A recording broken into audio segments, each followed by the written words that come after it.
We welcome you back to CBS Mornings. It is the morning after the day Americans chose to return Donald Trump to the White House.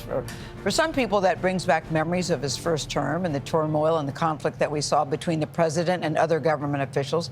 They include, at some point, former Speaker of the House, that's Kevin McCarthy, who just happened to be House Minority Leader at the end of Trump's first term.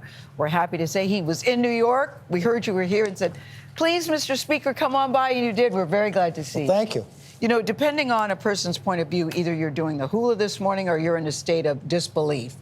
Where do you stand when you heard the news yesterday? What were your thoughts? I believe this was going to be the outcome. And this is the part... Why did you believe that? Because I thought it all came down to Pennsylvania.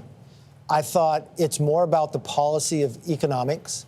I thought Kamala Harris picked the wrong VP candidate. Who should she have picked? Had she picked Shapiro, I think it would have been a tighter race. But the other thing people should look at, if you had looked at the generic ballot, 4 years ago it was +6 for the Democrats, it was 0.4 for Republicans. If you looked at the Gallup poll that they take all the time, they don't ask who you'll support, they ask what party do you identify with. For the first time in history, Republicans won that, 48 to 45. So you had an environment that was more positive towards Republicans. But if you looked at the polling, like through the House, they were underperforming Trump. And the top issues were the economy, the border, foreign policy, and abortion. So 3 of the 4, one was talking about more. But let's talk about Donald. Clearly, the border was a big issue. Really want to talk to you about that and the economy. But I think many people are fascinated by Donald Trump, the man. The last 2 weeks of the campaign, people said were very dark. You had former Republican officials and chief of staffs and people who used to work with him. They said, look, this man is not fit to be in office. Calling him unhinged. Calling him unhinged, you know, all sorts of name calling on both sides. How is it that voters are able to overlook that and put Donald Trump back in office? Donald Trump is a different candidate than anyone. We had known Donald Trump before he ever ran. Television, so we all had our own personal experience. From The Apprentice, you mean? From The Apprentice. But we have known what he would do as president. So it wasn't like he wasn't president before. So people made a decision more with their pocketbooks than the personalities. And there's a reason why people went dark against him.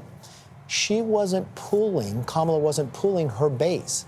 So it was also driven not to attack him, but try to motivate the base. The unfortunate part in the last 2 presidentials, not this one, people went to vote who they were against, not who they're for.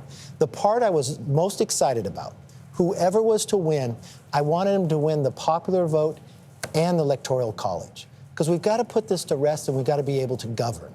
That's what I think the country on both sides want to see. Mr. Speaker, let me ask you about your personal relationship with the now president-elect. This is a 2-part question. Do you take credit for sort of restoring Donald Trump's political fortunes after January 6th? We all remember that. You flew down to Mar-a-Lago. You took that picture with him. A lot of people said after January 6th that his political career was over. A lot of people felt after that moment that his political fortunes were restored. And do you want to roll in this next administration? I don't want to roll in the administration. Even if he's asked you? Even if he asked me. I think I'm better to serve him from the outside. Look, I talked to him last night. I talked to him 2 times the day before. I want to help the country successful, and I'll help anybody like that. Look, I don't think I'm that powerful that I brought somebody back. Maybe if I get some credit, I really believe the Democrats persecuting him, taking him to court. You can see it in the polling. You can see it. They elevated him to an opportunity that you heard from people. It became personal to them. I watched people who would not support President Trump sign up the next day and write a check. You said, if this can happen here, it could happen to me. And that was a miscalculation on the Democrats' part. Well, there's some people waking up and they're celebrating. Others, they are upset. Do you believe that the now 47th president can unite this country? Because we are still very divided. We are bonded by him being our 47th president, but we are still very much divided. Does he have the capabilities? Because if we look at his campaign, decorum wouldn't be one way we describe it. So if somebody is trying to spin it forward, will the next 4 years look like how he ran for president? Okay, to be fair, because I have served, I've had the privilege of serving up. I'll tell you, decorum on both sides is not that nice. I'm the first speaker. I hear what you're saying, but you can't make an even comparison. I think he knows the job. He doesn't have to get reelected. So you might see a much different Trump. I would tell Democrats, he is not such a hardened person philosophically in a hard right position. He has positions that are unique that would go to the middle. I've watched in meetings, though, people get a Trump syndrome where they just don't even want to work with him. And he'll get his back up, and then if you fight him, he'll fight you. Yeah. But I think if you go to him, he's probably more willing to go to some certain positions. So it's going to be a willingness of both. Mr. Speaker, what people who have worked with him say, they said it's almost dangerous to have him in office because we know he's not coming back with no guardrails. You don't think we need to worry about that? No. Remember, we're America. All right. We don't have dictators. I don't care if they want to be, they can't be. Right. We have different branches of government. So we have a check and balance system. What I firmly believe, look, people win and people lose in this process. Yeah. I understand. Right, I've been on the other end. And we have to accept it. Yeah, but if I was the Democrats, I would take this opportunity to rebuild their party. All right. And you know what? How do you do that? It's just like you're rebuilding a team. Well, the first thing I would do, I would look, why did you lose? And I'd be very honest. I'd stop playing race politics. I'd tell you, it doesn't matter the color of your skin. People care about whether your streets are safe. They care about whether you're economical. Yeah, and in both parties, we no longer have a two-party system. We have 2 or 3 parties in each party. And the extremes we're allowing to be the most vocal in them, and we know that turns people off. What we know is this. It's a wake-up call for many people, lessons to be learned. But you were known as my Kevin, is what he used to call you, a term of endearment. What did you guys talk about last night? Well, it was when the race was first going. He was asking me, where did I see it? And I will tell you, I thought he had secured it when I looked at the Georgia numbers and he was getting 25% of the black male. I said, you were going to win this. Then it went to Philly. Last time he got 18% in Philly and he was getting 20. Yeah. So the real question will be, was it smart to take Biden off the ticket?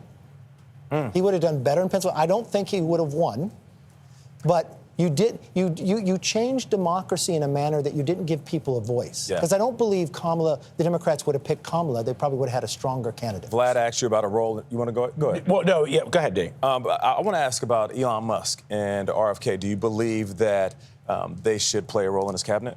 I think a lot of people should play. Look. No, he asked you those 2 names. Yes. Those two. Not a lot of people. Those I don't specifically. Yes. Look, I would put Elon. They have played a significant role in his run. Elon has played a significant role in North Carolina with that hurricane. He played a significant role for our competition. I'm talking about in his cabinet. Yes, but he won't. Elon can't go into his cabinet because he still has to work. He still has to run his other companies. What I believe we should take, not just Elon, but everybody else that has good ideas. How do we make government more efficient and more accountable? That's not a Republican or Democrat issue. I hear want you on to that. rebuild that. And you know what? You should be a part of it. You don't have to be inside. Like, you ask me if I'm going to serve. I'm going to serve in a lot of manners, but I'm not going to go take a paycheck from government. But I'm going to use all my ability and knowledge to make this country better.